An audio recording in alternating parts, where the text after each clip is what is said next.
Welcome, Mr. Liveris. Oh, Hello, you're still up. Amazing.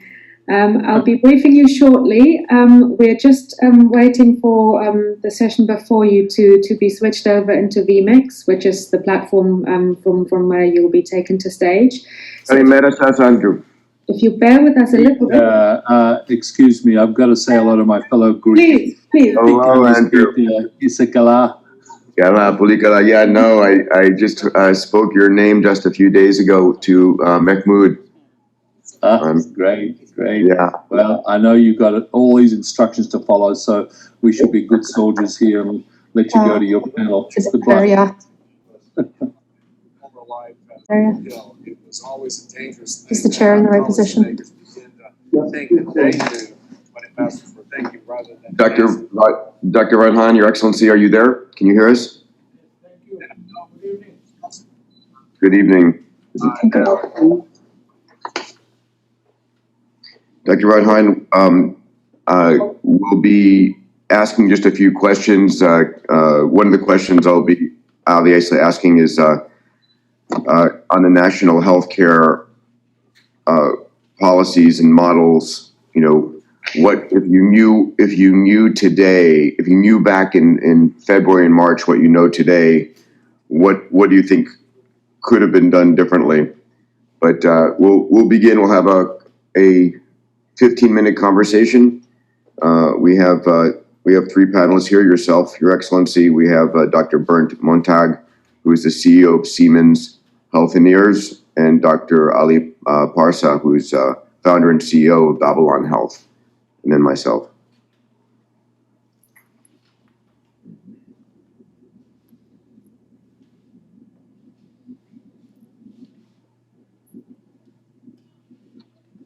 Any questions, Your Excellency, on the panel?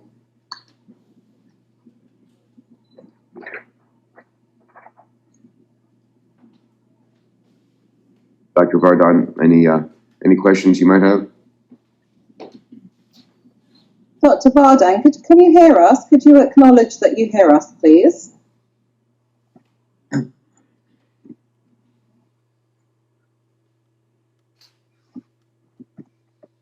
Your Excellency, Dr. Vardhan, can you hear us, sir? Yes, I can. Okay, thank you. Fantastic.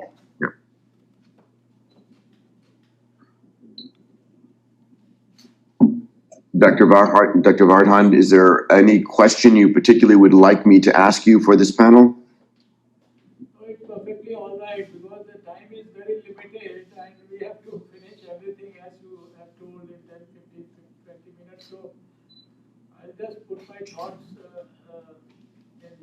7, 8 minutes, that's all. Very good. Thank you.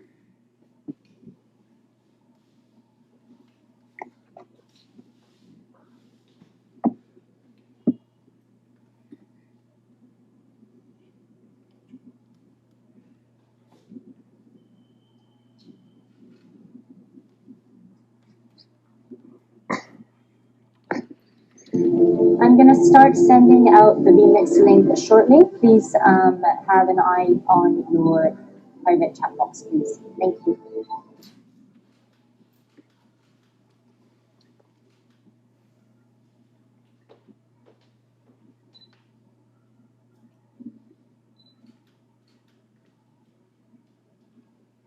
Dr. Vardhan, is that working for you?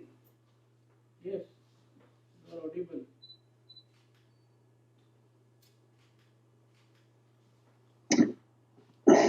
Dr. Vardhan, can we just check that your team has received the link to the vMix, which will send you into the live broadcast? Is one of your IT team there? Not received.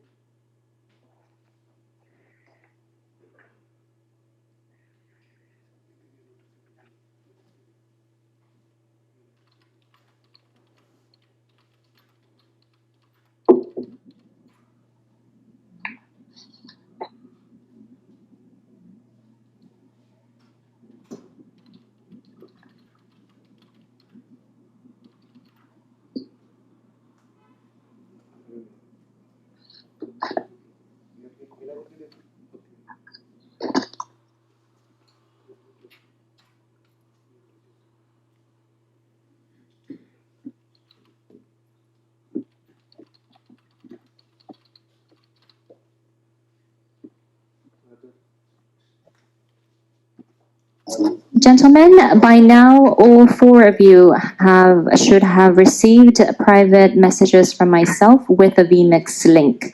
Please follow Viola's instruction from here, and we see you in vMix. Thank you very much. Okay, so if I get you to copy those links and paste them into your Chrome browser. Yeah, and then hopefully you will get a little window prompting you to put in your name. So if you put in your last name, please, and join vMix. Good morning. Good morning. I'm sitting in for Todd Gibbons at BNY Mellon. Brilliant. He should be here shortly. We'll be doing.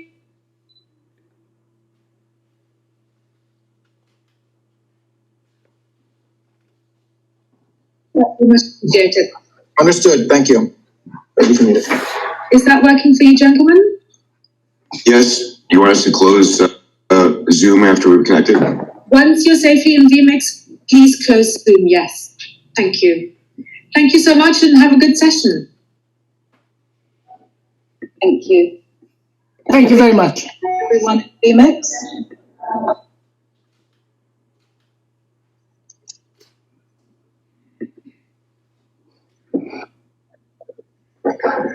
Hello, good afternoon, Your Excellency. Good afternoon, Dr. Barsalouste. We are just waiting for your two co-panelists, and then I will count you out so that you go to live very soon.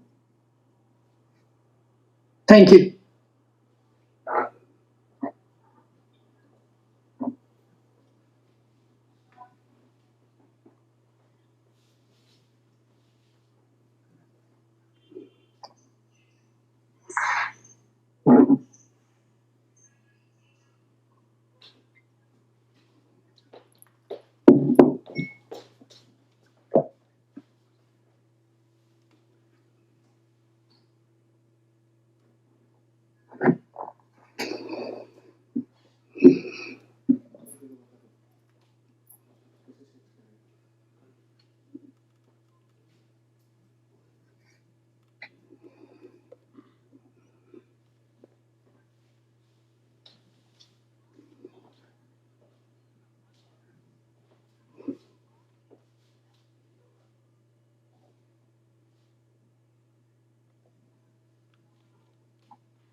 Okay, as soon as your two colleagues are here, I will count 5, 4, 3, 2, 1. When I arrive at 0, please consider that you are live. There are two panelists with my. Thank you.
We're missing Mr. Have you on Linux. I confirm. If you could kindly log off from Zoom, please. Hello, good morning, good evening, good afternoon, everybody around the world. Welcome to our session on investing in healthcare and the status of the situation with the pandemic. My name is Peter Diamandis. I serve on the board of the FII. I am co-founder and vice chairman of COVAX and Vaccinity, an organization developing vaccines and blood antibody tests in this arena.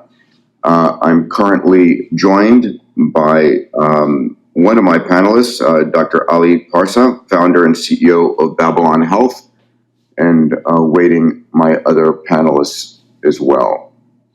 Dr. Parsa, are you there? I am here, Peter. A pleasure.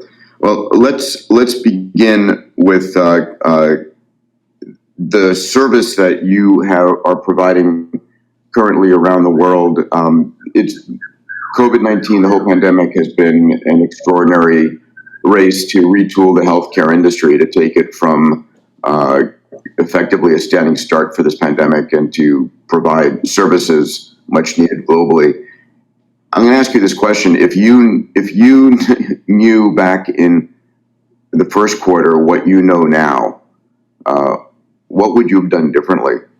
What would, if you could go back in time or to get ready for the next pandemic, what would you be able to offer as a new strategy? I think, Peter, what we did through almost centuries and exaggerated it in the last few decades was we had a system in which we treated for people to get sick and then we treated them. So while we call it a healthcare system, in truth is that we have a sick care system. We wait for emergencies and then we deal with an individual. And when the pandemic came, if you remember at the very beginning, we started people to our house, our doctors, nurses, asking them to treat them. But we very soon found out that that strategy would not work, and we need to have a more proactive strategy of keeping people healthy. In some places, we had to go to draconian measures in order to be able to do so. And I think that what we should learn out of the pandemic is that the model of healthcare that waits for things to break down, for emergencies, crises to happen to individuals, is a model that we abandoned, if you wish, in almost every other asset. A car used to break down, you used to take it to a mechanic and fix it. Today, we buried enough sensors in that car and we'll take it for annual services. Your car just never breaks down anymore. And that's what we need to do with human body. We have technology to be able to continuously monitor people, to see trends, to try and keep them healthy, and then when emergencies happen, only then to try to take them for cure. I think that model of healthcare, I hope, will come out of the pandemic that we've seen. Let me go. We've been joined by His Excellency Dr. Harsh Vardhan, Minister of Health and Family Welfare, Minister of Science and Technology of India. Your Excellency, thank you for joining us today. India is an extraordinary nation, both in its size and its science and technology. I'm curious how you've seen the pandemic and how India has been scaling up. What are the most important lessons you've learned in the last few months that you want to share with people? Good morning, good afternoon, and good evening, my friends all over the world. Thank you for inviting me to the Future Investment Initiative Forum. It is indeed an honor and a pleasure for me to participate in this prestigious event with so many distinguished guests. My special word of thanks to His Excellency Mr. Yasser Al Rumyan, Chairman of the Future Investment Initiative Institute, for his gracious invitation. Your country and its people have been a constant source of energy for the world economy. And I too can feel the same energy radiate to me as I talk to you today. I bring to you greetings, salam from the people of India. Assalamu alaikum to the people of Saudi Arabia from the people of India. Government of India is grateful to Kingdom of Saudi Arabia for taking excellent care of the Indian community during the pandemic, be it in the form of making health facilities available to Indians suffering from COVID-19 or ensuring orderly repatriation of the people wanting to come back to India. Dear friends, today we are meeting in exceptional circumstances on the sidelines of a great battle, a battle that humankind is fighting valiantly, a war against a tiny pathogen which has taken away many of our honorable men and women, a war that has inflicted death and pain upon millions of families across the globe. For the first time in history, a health crisis has shut down the entire global economy, painfully demonstrating how inseparable healthcare and the economy have become. It is evident that the current crisis will inevitably reshape the world we knew. I would say that mankind will be able to recall only one event from 2020, and that shall be the story of the deadly and unknown virus that wreaked havoc across the globe, killing 1.5 million people and causing unprecedented economic devastation. And yet, history will also recall how science raced to the rescue of humans and how research and development with global collaboration became the focus of healthcare and survival.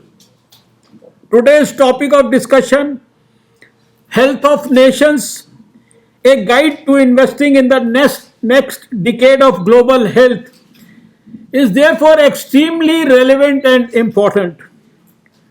Many questions come to our minds. The post-COVID world has thrown everything out of gear. The economy, the society, the politics, the technology, and the environment. As the fragile economies crumble under the impact of this deadly disease, the developed nations have been equally thrown into a recession. Will the world economies rebound? Will they absorb this storm? Will they enter an expanded recession? No one knows. There is a behavioral change in society. Some say families have been never so close. Yet others say that xenophobia is on the rise. It is going to be a game of survival of the fittest, and that shall change our society, its ethics, and all interpersonal norms. On the political front, there is heightened nationalism. Are countries going to trust each other? Is there growing interdependence, or is there growing isolationism? Never before were innovation and technology so relevant to our lives. Is it now going to remain focused on healthcare for the next 2 decades while we struggle to emerge from the after effects of the pandemic? The pathogen taught us to come out of the state of denial, where we thought constant damage to the environment was not going to change our lives for the next few generations. Today, there is a completely new focus on sustainability, but will this focus remain? All these questions and plausible answers are critical to contextualize the future of healthcare systems. The lesson to humankind is clear that health is intrinsically more important than everything else for now. We also understand that on the healthcare front, strengthening emergency preparedness and risk management is key to addressing the health risks posed by emerging diseases and for progress towards sustainable development goals. While we all understand that therapeutics, diagnostics, and vaccines for the whole world was the only way out of this pandemic, we never realized how global collaboration was paramount for this.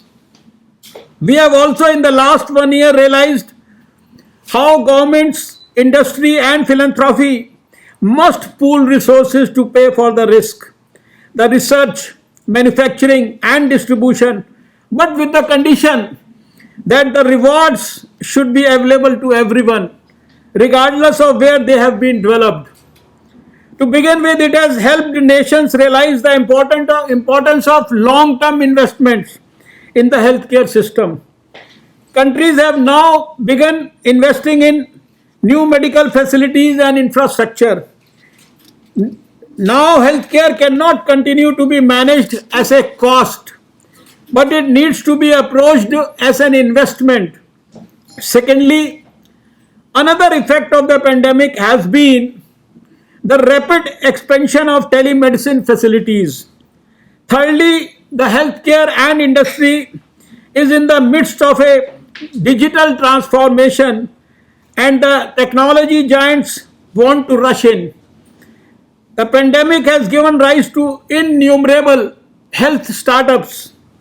Lastly, the pandemic has also helped us realize that the healthcare industry, policy makers, and tech companies have to work together in order to have a comprehensive security net against such unprecedented medical emergencies.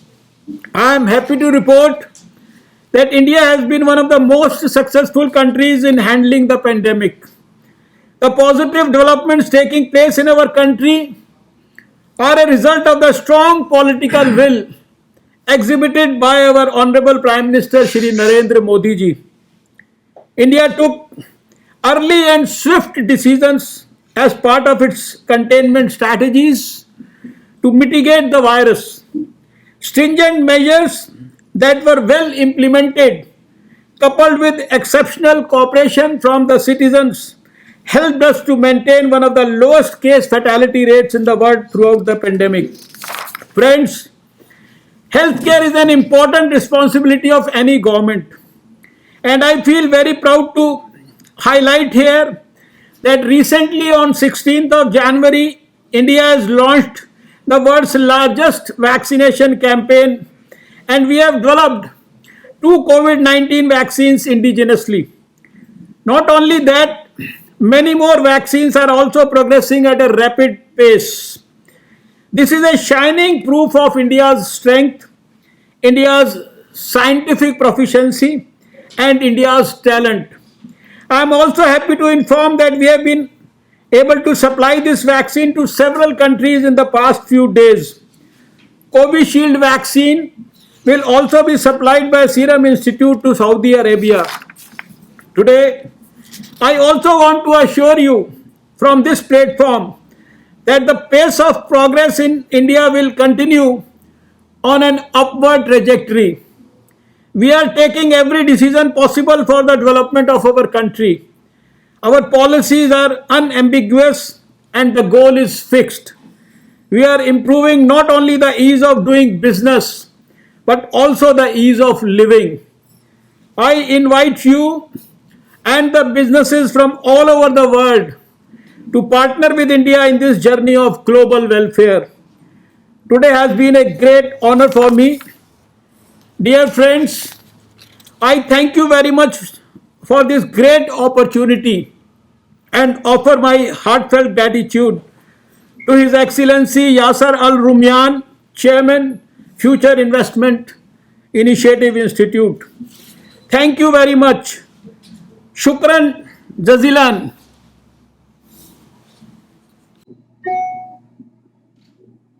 Thank you, Your Excellency, for your remarks. We are grateful, and truly India is doing extraordinary work.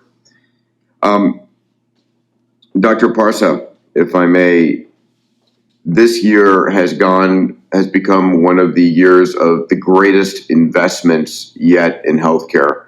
We went from a standing start to digitizing, dematerializing, demonetizing, and democratizing a whole slew of different services. We hit all-time highs in venture investing in the first part of this year that I think are going to pay dividends and give birth to a multitude of new companies in 2021, 22, 23. One of the things I believe is that we're going to move healthcare out of the hospitals into the home, out of the institutions into a personalized, digitized element. What are your thoughts along those lines? I couldn't agree more. I think what we've seen with any industry has been a movement from the complex to simple in the model of delivery. So this telephone conversation we're having, I remember there used to be a time when I was a tiny child growing up that we had to go to the phone houses, telegraph houses, remote towns, if I was there, to make a phone call. That moved into the streets, then moved into our houses, now it's moved into our pockets. And I think the same trend will undoubtedly follow in healthcare. But I hope more than that happens, which is go from a reactive model of healthcare, as I was mentioning before, to a model of healthcare that is continuous. So from one that is incidental and from time to time, to a model of healthcare in which we're continuously collecting data on people, we're continuously assessing their health, we're continuously providing insight, not just necessarily to them, but through our own AIs. And we're setting up goals in which we follow people to accounts and monitor them to be able to reward them, but also when things go wrong, to learn and intervene. I think that fundamental re-architecturing of healthcare is what I see some startups doing now. I see some health systems in the United States, for instance, doing it. With some of our clients and us, we're working together on this. I think that is where the true excitement comes. That's using digitization not to repeat the existing model of healthcare, but to reimagine it from a reactive way of dealing with crises and emergencies to a proactive model of keeping people healthy. Another question I have, and perhaps for both of you, is at the end of the day, during a pandemic, who owns delivering the care? Is it solely the government, or should companies be stepping up to protecting their employees? Where are we on government and business working together to make sure that that we're able to provide very rapid care? Dr. Vardhan or Dr. Parsha, do you want to comment on that? Thank you for posing this question.